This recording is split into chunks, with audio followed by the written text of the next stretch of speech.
Correct.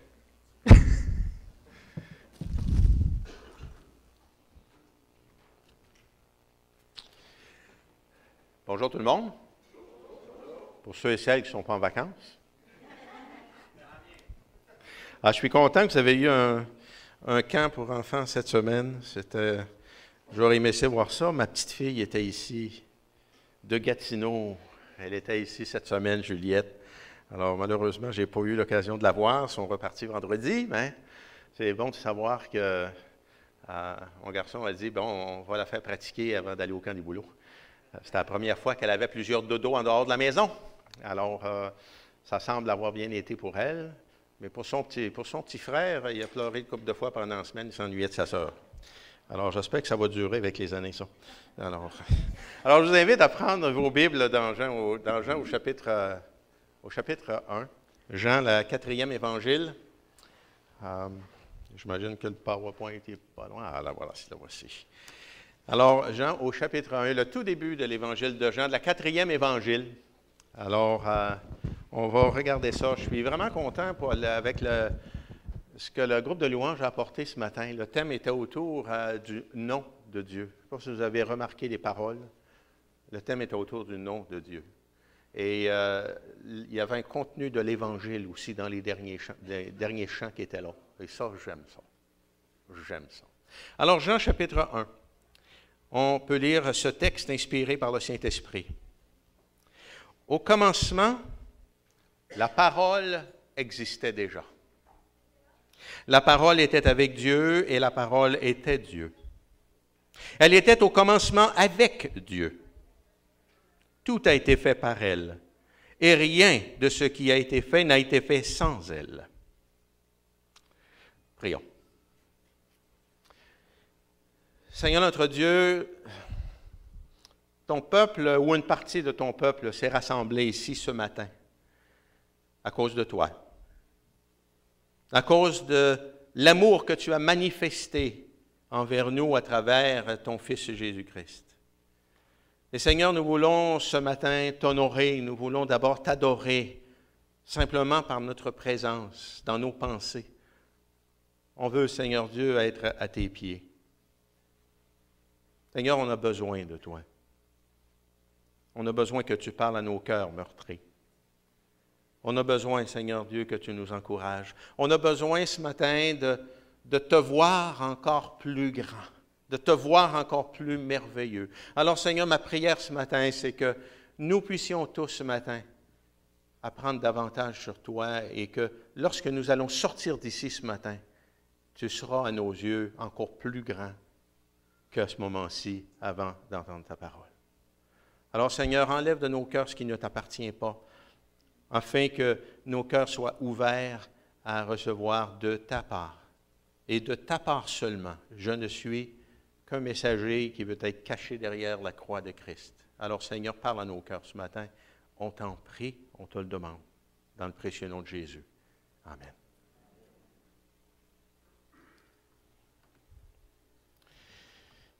De quelle grandeur est Jésus-Christ dans ton cœur? Comment vous défendriez-vous devant quelqu'un qui mettrait en doute la divinité de Jésus-Christ? Quels arguments choisiriez-vous? L'Évangile de Jean est le portrait de Jésus et de son œuvre.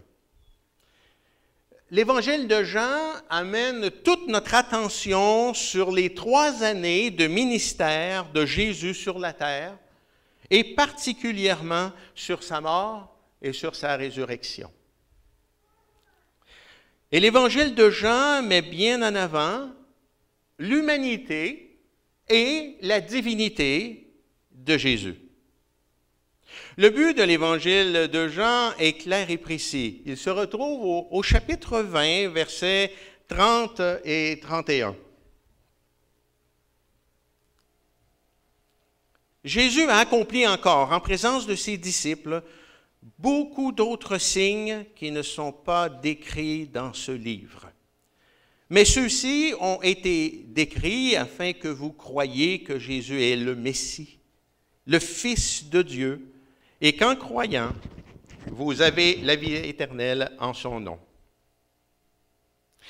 L'Évangile de Jean a été écrit afin d'aider les êtres humains à croire en Jésus et afin de nous aider à obtenir la vie éternelle. En fait, pas nous aider, mais nous donner la vie éternelle. Il est important de se rappeler que ce livre n'a pas été écrit seulement pour des incroyants, mais aussi pour aider les croyants à persévérer dans leur marche dans la vie chrétienne, dans leur marche avec le Seigneur Jésus. Les deux versets suivants tirés de Jean nous le démontrent, un d'une façon négative, l'autre d'une façon positive. Jean 15, 6, « Si quelqu'un ne demeure pas en moi, il est jeté dehors comme le sarment et il sèche. Puis on ramasse les sarments, on les jette au feu et ils brûlent. » Mais on a aussi Jean 8, 31 qui nous dit « Si vous demeurez dans ma parole, vous êtes vraiment mes disciples. » Donc, le but de l'apôtre Jean est de susciter la foi parmi les incroyants et de soutenir la foi de ceux qui croient déjà dans le Seigneur Jésus. Je crois qu'il n'y a pas de meilleur livre pour aider un croyant à persévérer et à chérir Jésus, à l'exalter comme il se doit. Ce portrait de Jésus a été écrit, inspiré du Saint-Esprit par un témoin oculaire de tous les événements entourant la vie et le ministère de Jésus. À quelques reprises, Jean utilise ce terme surprenant, le disciple que Jésus aimait. Puis, en Jean 21, 24, il écrit ceci, « C'est ce disciple qui rend témoignage de ces choses et qui les a écrites. Et nous savons que son témoignage est vrai. » L'Évangile de Jean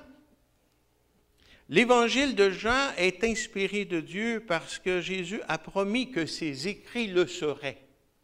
Jean 14, 26 nous dit, « Mais le défenseur, l'Esprit Saint que le Père enverra en mon nom, vous enseignera toutes choses et vous rappellera tout ce que je vous ai dit. » En Jean 16, verset 13, le Seigneur dit, « Quand le défenseur sera venu, l'Esprit de la vérité, il vous conduira dans toute la vérité. Car il ne parlera pas de lui-même, mais il dira tout ce qu'il aura entendu et vous annoncera les choses à venir. » En d'autres mots, Jésus a choisi les apôtres afin qu'ils deviennent ses premiers représentants.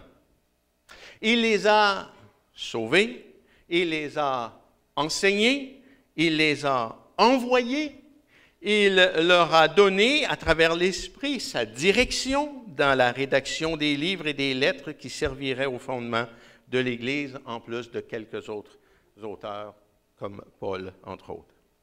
L'Évangile de Jean est donc inspiré de Dieu. Voilà pour l'introduction de l'Évangile de Jean. J'aimerais premièrement que nous nous attardions à un mot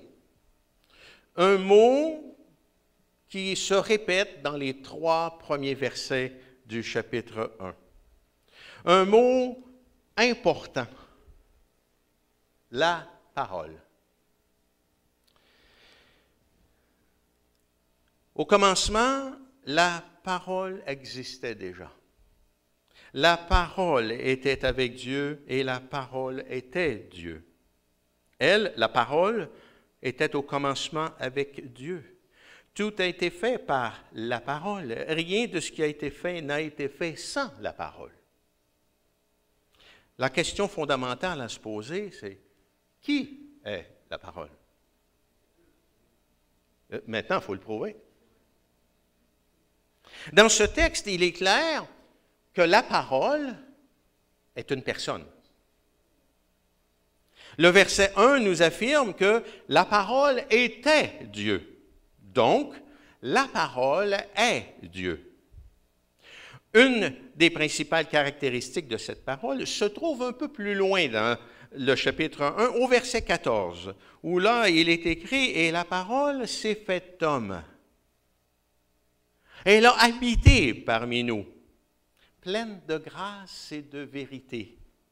Et nous avons contemplé sa gloire, une gloire comme celle du Fils unique venu du Père. » Bien, il est clair dans ce contexte que la parole fait référence non seulement à une personne, mais à une personne spécifique, c'est-à-dire le Seigneur Jésus-Christ.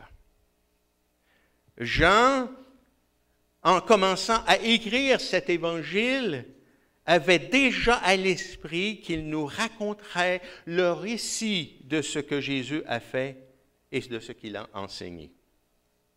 Ce livre est l'histoire de Jésus, l'homme que Jean a connu, comme il le décrit si bien dans sa première épître, en 1 Jean 1, 1. Ce qui était dès le commencement, ce que nous avons entendu, ce que nous avons vu de nos yeux, ce que nous avons contemplé et que nos mains ont touché concernant la parole de vie, nous vous l'annonçons. Pour Jean, Jésus était fait de chair et de sang. Ce n'était pas une apparition, ce n'était pas un fantôme. Il a mangé, il a bu avec lui. Il l'a vu fatigué, il l'a vu pleurer. Bref, Jean a connu Jésus de près. La mère de Jésus a même vécu les dernières parties de sa vie avec lui.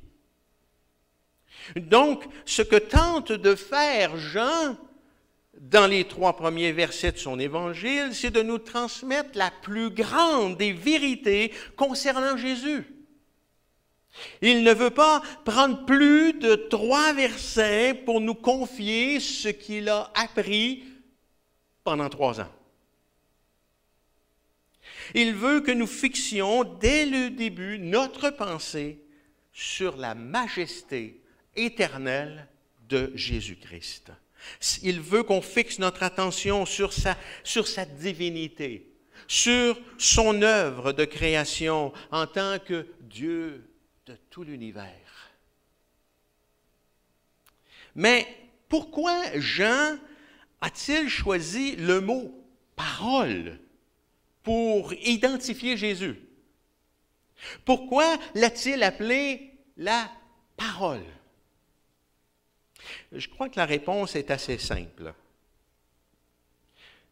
Jean a appelé Jésus la parole parce qu'il est arrivé à un point où il a vu que les paroles de Jésus étaient la vérité. Que les paroles de Jésus étaient la vérité venant directement de Dieu. Et il a constaté que Jésus était la vérité. Jean a compris, à travers sa venue, à travers sa vie, à travers son enseignement, à travers sa mort et sa résurrection le 3e jour, que Jésus était la révélation finale et décisive de Dieu pour l'homme. Et Jean veut nous le retransmettre tout en étant inspiré dans tout ce qu'il a écrit. Ce que Dieu avait à nous dire personnellement n'était pas seulement ce que Jésus a dit, mais aussi ce qu'il a fait et ce qu'il est. Jésus lui-même a affirmé « Je suis la vérité ». Remarquez quelques-unes des paroles tirées de l'Évangile de Jean. Jean 18, verset 37. « Si je suis né, si je suis venu dans le monde, c'est pour rendre témoignage à la vérité. Toute personne qui est de la vérité écoute ma voix. » Jean 8, 31 et 32. « Alors il dit aux Juifs qui avaient cru en lui, si vous demeurez dans ma parole, vous êtes vraiment mes disciples, vous connaîtrez la vérité et la vérité vous rendra libre. Est-ce qu'on entend bien ce qui est écrit? Le verset n'est pas en train de nous dire, ou de dire aux Juifs, mais de nous dire, si vous faites un tas d'affaires pour moi, si vous travaillez fort à obéir à tous mes commandements, si vous faites tout pour abandonner votre vieille vie pour me suivre, vous connaîtrez la vérité vous rendra libre. Non, ce n'est pas ça que ça dit. Ça, c'est de la religion. Ce que Jésus nous dit, si vous demeurez dans ma parole. On a dit que c'était quoi la parole? C'était une personne, c'était Jésus-Christ. Ce n'est pas un livre avec de l'encre noire sur des feuilles blanches. Ou d'une autre couleur, vous avez d'autres couleurs.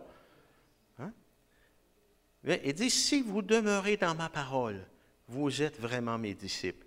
Vous connaîtrez la vérité, vous me connaîtrez, et la vérité vous rendra libre. La religion rend esclave.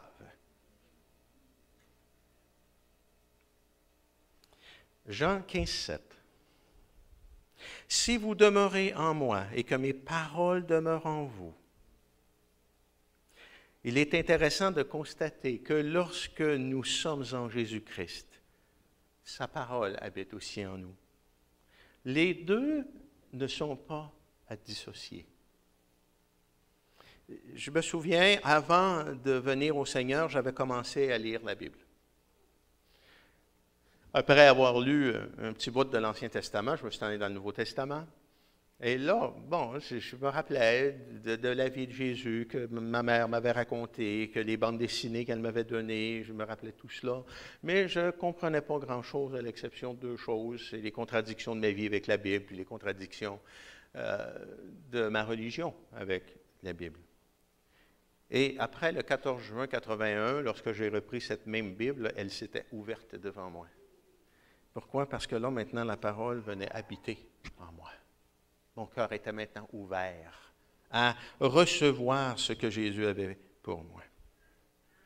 Jean 5, 36, Jésus parle à nouveau. Pour ma part, j'ai un témoignage plus grand que celui de Jean. Ce sont les œuvres que le Père m'a donné d'accomplir. Ces œuvres mêmes que je fais témoignent à mon sujet que c'est le Père qui m'a envoyé. Jean 10, 25, Jésus leur répondit, je vous l'ai dit, et vous ne croyez pas. Les œuvres que je fais au nom de mon Père témoignent en ma faveur. Dans le livre de l'Apocalypse, le même auteur, Jean, décrit Jésus de façon merveilleuse et qui ne fait planer aucun doute sur son origine et sur sa divinité. En décrivant Jésus dans Apocalypse 19, verset 13, il dit, en le décrivant, il était habillé d'un vêtement trempé de sang. Son nom est la parole de Dieu. 2 versets plus loin, verset 15, de sa bouche sortait une épée aiguë à 2 tranchants pour frapper les nations. Il les dirigea avec un sceptre de fer et il écrasera lui-même le raisin dans la cuve à vin de l'ardente colère du Dieu puissant. Oh, c'est des images glorieuses de Dieu, ça. La parole est comparée, elle est décrite comme étant une épée aiguë. Donc, à nouveau, Jésus est la parole qui sort de Dieu, la parole qui est Dieu. Dès le début de son évangile, Jean a en tête toute la révélation, toute la vérité, toute la gloire, toute la lumière et toutes les paroles de Jésus comme étant celles de Dieu. Nous retrouvons exactement la même pensée, la même signification, dans un sens dans Hébreux, chapitre 1, versets 1 et 2. Après avoir autrefois, à de nombreuses reprises et de bien des manières, parlé à nos ancêtres par les prophètes, Dieu, dans ces derniers jours qui sont les derniers, nous a parlé par le Fils. Il l'a établi héritier de toutes choses, et c'est par lui aussi qu'il a créé l'univers. Par cette introduction, Jean désire que nous lisions chaque mot de son évangile avec une attitude d'adoration, afin que nous comprenions bien que Jésus était avec Dieu et qu'il était Dieu, et que celui qui a donné sa vie pour nous est bel et bien celui qui a créé tout l'univers, visible et invisible. Jean veut que nous arrivions à connaître et à croire en ce merveilleux Sauveur. Jean veut que nous découvrions ce merveilleux trésor qu'est Jésus-Christ. Deuxièmement, j'aimerais vous proposer 4 observations importantes concernant Jésus. Observations tirées de ces 3 premiers versets. Premièrement, son éternité. Au commencement, la parole existait déjà. Au commencement. Le mot grec qui a été traduit en français par « au commencement » dans Jean 1.1 est le même utilisé dans la traduction grecque de l'Ancien Testament et qui a donné en Genèse 1.1 « au commencement ». Dieu créa les cieux et la terre. C'est très intéressant lorsqu'on commence à penser un peu aux athées qui rejettent le récit de la création. Lorsqu'on les écoute parler, vous savez quoi?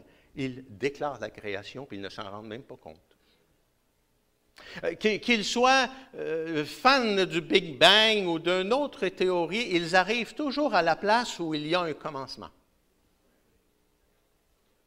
Et lorsqu'ils arrivent à la place où il y a un commencement, si on s'arrête et qu'on réfléchit un peu, bien pour avoir ce commencement, ça prend quelqu'un qui est en dehors de l'univers pour le commencer. Ça prend quelqu'un qui est extrêmement intelligent et imaginatif pour commencer. Et ça prend quelqu'un qui est extrêmement puissant pour commencer. Alors même les athées déclarent que Dieu a commencé les choses et ils ne s'en rendent pas compte. Ce n'est pas arrivé par accident. Parce que la première chose que Jean nous transmet dans son évangile, c'est que Jésus-Christ est l'auteur de la création. Jean 1.3, « Tout a été fait par elle et rien de ce qui a été fait sans elle. » Donc, l'expression au commencement porte le sens de « avant même que toute chose existe, avant même que toute chose vienne à leur existence, la parole était là. Le Fils de Dieu existait déjà. » Rappelez-vous le but de l'évangile de Jean, Jean 20, 31. Mais ceux-ci ont été décrits afin que vous croyiez que Jésus est le Messie, le Fils de Dieu. Jean prend bien soin d'établir l'origine de Jésus, le Fils de Dieu, dans l'éternité passée. Il se situe avant que le temps n'ait été créé par lui. Jude nous rappelle cette vérité au verset 25 de sa lettre. Oui, à Dieu seul sage, qui nous a sauvés par Jésus-Christ notre Seigneur, appartiennent gloire, majesté, force et puissance avant tous les temps, maintenant et pour l'éternité. Amen. Paul nous rappelle ce fait aussi en 2 Timothée, chapitre 1, verset 9. Il nous a sauvés, il nous a adressé un saint appel. Il ne l'a pas fait à cause de nos œuvres, mais à cause de son propre plan et de sa grâce qui nous a été accordée en Jésus-Christ de toute éternité.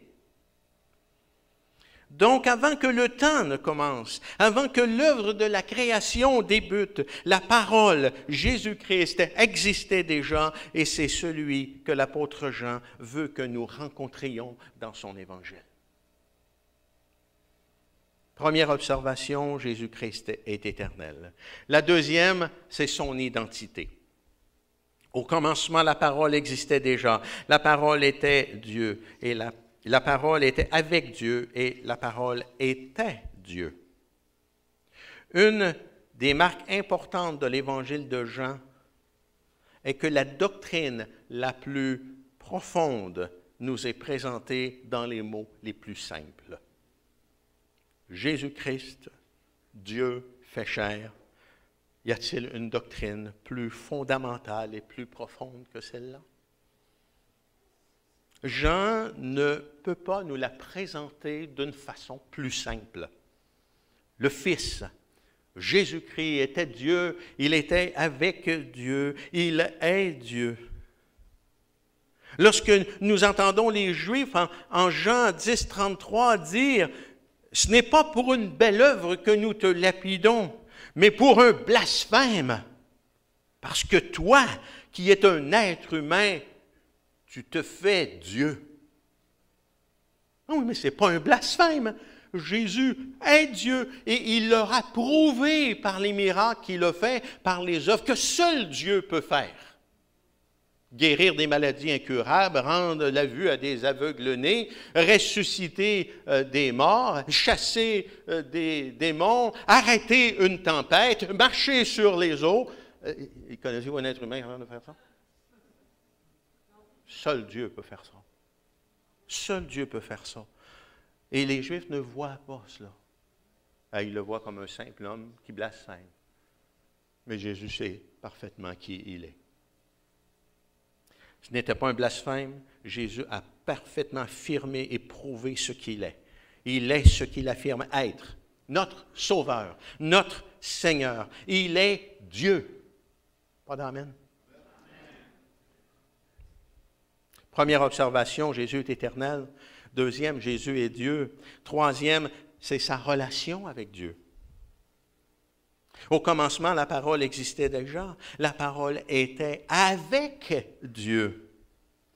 C'est le cœur même de la doctrine de la Trinité. La parole, Jésus-Christ, était avec Dieu. La parole est Dieu et la parole est en relation avec Dieu. Jésus est Dieu. Il est l'image de Dieu, reflétant parfaitement tout ce que Dieu est. La divinité présentée dans une personne distincte, celle du Fils, ou dans son amour, dans sa grâce, dans sa sagesse. Il a pris une forme humaine, pas pour nous effrayer, mais pour s'approcher de nous, pour pouvoir nous sauver, pour pouvoir nous réconcilier avec le Père. Il y a un seul Dieu, une seule essence divine qui se manifeste, qui existe en trois personnes distinctes. Deux de ces personnes sont mentionnées ici, le Père et le Fils. Et Jean prendra soin de nous présenter la troisième personne un peu plus tard dans son évangile, la personne du Saint-Esprit. Difficile à comprendre, n'est-ce pas?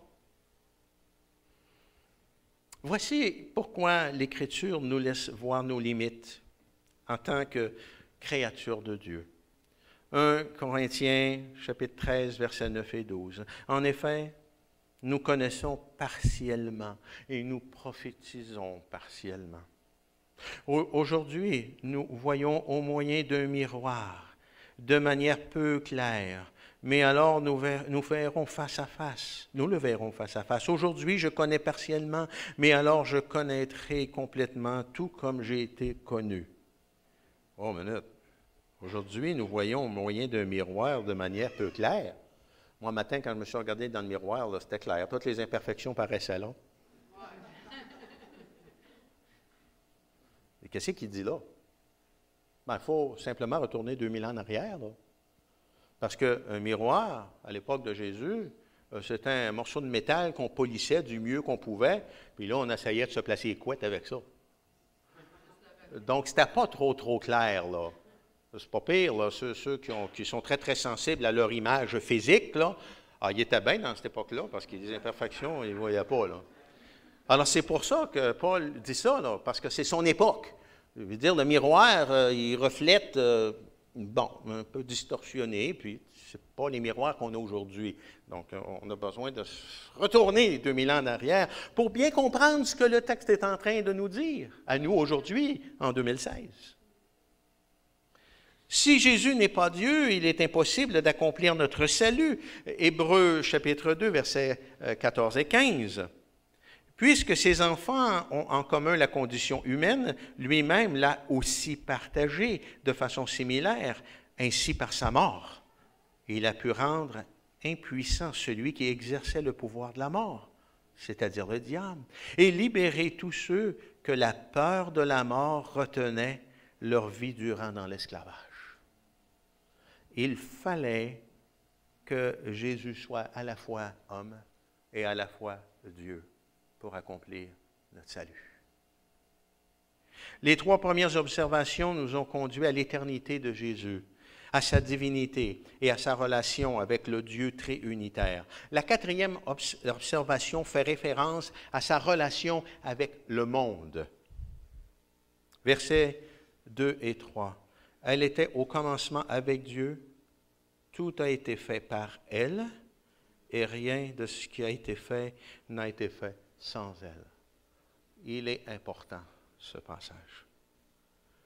La parole qui s'est faite chair, Dieu le Fils, celui qui nous a enseigné, celui qui nous a guéris, qui nous a repris, qui nous a protégés, qui nous a aimés et qui est mort pour nous, est le Créateur de l'univers. Dans le livre L'Évangile, ou Évangile de J.D. Greer, c'est un mémoire fidèle, je peux me tromper dans mes chiffres, mais il mentionne la grandeur de Dieu de la façon suivante. Supposons que la distance entre la Terre et le Soleil, c'est l'épaisseur d'une feuille de papier.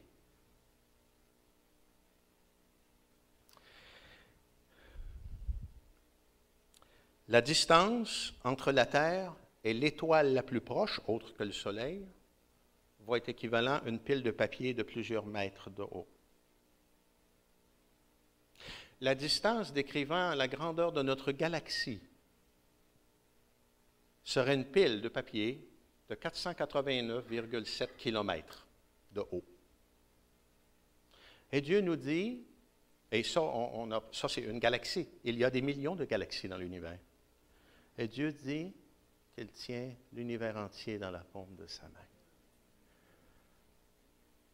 Est-ce qu'on peut voir comment Dieu est grand? Est-ce qu'on peut voir comment il est magnifique? Est-ce qu'on peut voir comment il est puissant?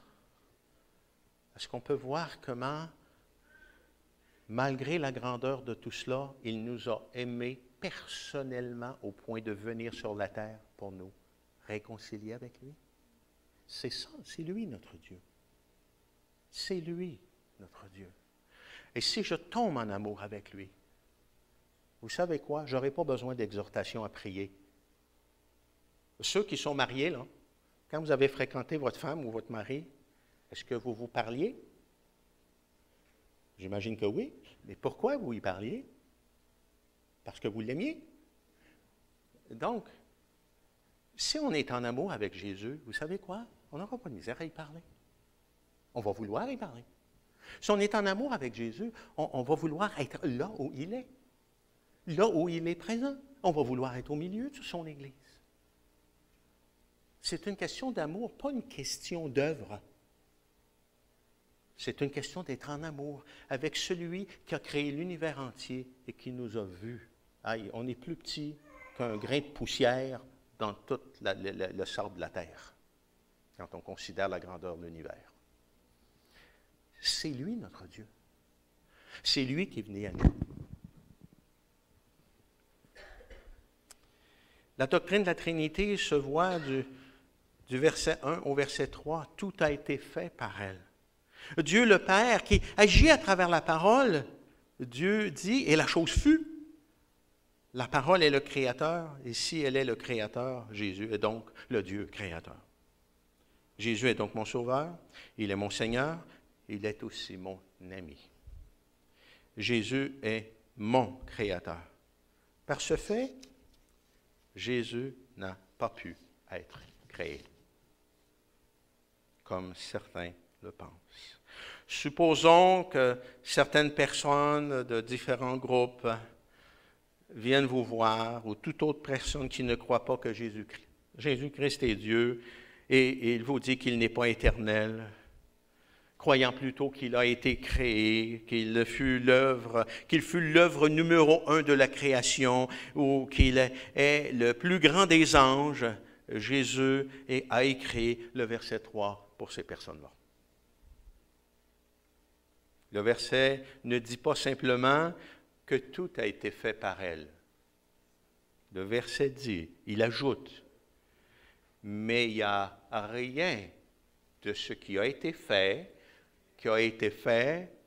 sans elle. Si rien n'a été créé sans la parole, Jésus, ne peut donc pas avoir été créé. Fin de la discussion. Au tout début, je vous ai posé une question. Vous rappelez-vous laquelle? En fait, j'en ai posé plus qu'une. Vous rappelez-vous laquelle? Je vous ai demandé de quelle grandeur est Jésus-Christ dans votre cœur ce matin. Je vous ai aussi demandé comment vous défendriez-vous devant quelqu'un qui mettrait la divinité de Jésus-Christ en doute. Quels arguments choisiriez-vous? Jean 1 à 3 nous rappelle que Jésus est bel et bien éternel, qu'il est bel et bien Dieu, qu'il est la deuxième personne de la Trinité, le Dieu incarné, et qu'il est le Créateur du monde et qu'il est ton Créateur. J'espère de tout cœur, ça a été ma prière ce matin, que la personne de Jésus a grandi dans votre cœur ce matin. Et que la personne de Jésus va continuer à grandir dans votre vie ce matin.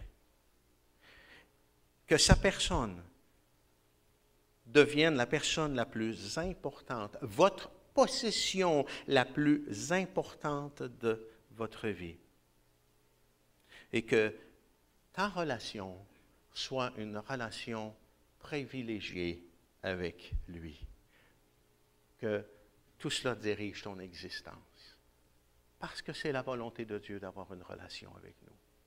Il ne veut pas qu'on fasse un paquet d'affaires. Il veut d'abord construire une relation avec nous. Et en construisant, en tombant en amour avec le Seigneur Jésus-Christ, vous savez quoi? Il va placer en nous le vouloir et le faire, et nous allons accomplir ce qu'il veut que nous fassions, et non pas 38 000 affaires parce qu'on veut plaire à Dieu. On n'a pas à gagner la faveur de Dieu, frères et sœurs, parce que nous avons déjà la faveur de Dieu si nous avons accepté Jésus-Christ comme sauveur personnel. J'aimerais terminer avec une réflexion de Gérard Pellon. Je vais lire son texte. Il dit, très intéressant, « Ce texte nous donne le secret de la joie. » En parlant de Jean 1, 1 à 3. Il faut voir plus loin que l'apparence, ne pas s'achoper à l'épreuve du moment, si dure soit-elle. Il faut attacher nos regards à la personne de Jésus-Christ. Jésus n'aimait pas la souffrance. Il a même prié 3 fois afin qu'elle s'éloigne de lui. Mais il aimait l'humanité. Il nous aimait. Il nous aime encore. Et son amour l'a conduit au sacrifice de lui-même, afin de nous voir un jour rassemblés autour de lui, afin de voir sur les visages des humains non plus un rictus de haine, un sourire de mépris, un éclair d'orgueil, mais l'amour, la paix et la joie.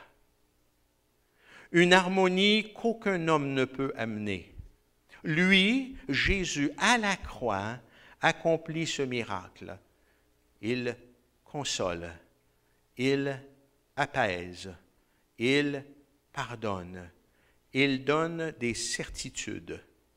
Au bandit crucifié à ses côtés, désespéré, mais qui lui avait lancé son cri de détresse, Jésus a affirmé, « Je te le dis en vérité, aujourd'hui tu seras avec moi dans le paradis. » Aujourd'hui est le langage de Dieu. Les hommes promettent des lendemains qui chantent. Jésus, lui, assure, « Aujourd'hui tu seras avec moi. » Quelle joie! Seigneur notre Dieu, combien je suis reconnaissant que tu nous aies donné ta parole écrite. Combien, Seigneur, je suis reconnaissant que nous avons entre les mains ton livre et que librement nous puissions le lire, le consulter, l'étudier. Seigneur, encore ce matin, tu m'as surpris. Encore ce matin, tu m'as démontré combien tu es grand. Combien le Dieu que nous adorons maintenant est puissant. Combien sa miséricorde est absolument insondable. Combien tu nous donnes ce que nous ne méritons pas et que tu ne nous traites pas comme nous le méritons. Ô Seigneur Jésus, ma prière pour moi et pour tes bien-aimés enfants ici rassemblés dans cette église ce matin, fais-nous grâce. Accorde-nous de te connaître encore davantage. Accorde-nous la grâce, ô Dieu, de voir combien tu es grand et qu'on laisse de côté notre religion, nos idoles, ce mensonge que tu vas nous aimer plus si on en fait plus. C'est faux. Il n'y a rien qu'on peut faire pour que tu nous aimes plus. Et il n'y a rien de ce qu'on a fait qui va faire que tu vas nous aimer moins. Alors, Seigneur, accorde cette grâce à mes frères et sœurs bien-aimés ce matin. Accorde-moi cette grâce et que le message de l'Évangile puisse grandir dans nos vies à cause de la croix, à cause de ton œuvre dans nos vies. En Jésus, nous te prions. Amen.